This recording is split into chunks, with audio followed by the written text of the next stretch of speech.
तो फ्रेंड्स एक बहुत अच्छा एडिटोरियल है जिसमें इंडिया की इकोनॉमिक ग्रोथ और चैलेंजेस के बारे में बात की गई है।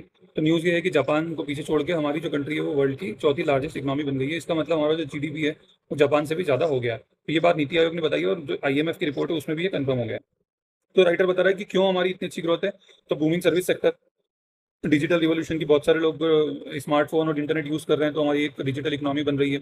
यूथफुल डेमोग्राफिक डिविडेंड है हमारे पास, डेमोग्राफिक डिविडेंड है, ठीक है, वर्कफोर्स पॉपुलेशन में यंग लोग काम कर रहे हैं। और उसके बाद हमारे पास एक इंफ्रास्ट्रक्चर इन्वेस्टमेंट भी है, ठीक है, जो दूसरे दूसरे जो रिफॉर्म्स आ रहे हैं वो कंट्रीब्यूट कर रहे हैं। लेकिन राइटर ये बोल रहा है इसके साथ साथ अभी चैलेंजेस भी बहुत ज्यादा हैं। ये है कि सबसे पहला चैलेंज पर कैपिटा इनकम, हमारी per capita income no doubt बढ़ रही है, $2,880 तक हमारी इनकम पहुंच गई है। लेकिन फिर भी आप यूएस, चाइना, जर्मनी, इनसे कंपेयर करोगे तो अभी हम बहुत ज्यादा पीछे होंगी। तो 30,000 40,000 इनकी है, तो पर कैपिटा इनकम हमारी कम है। तो उसके बाद ये कि इनकम इक्वालिटी बहुत ज़्यादा है, मतलब आप सोचो कि हम फोर्थ लार्जेस्ट इकोनॉमी तो बन गए बट हमारी इनकम इक्वालिटी भी साथ में बढ़ भी रही है। तो ये एक बहुत बहुत ज़्यादा टेंशन की बात है।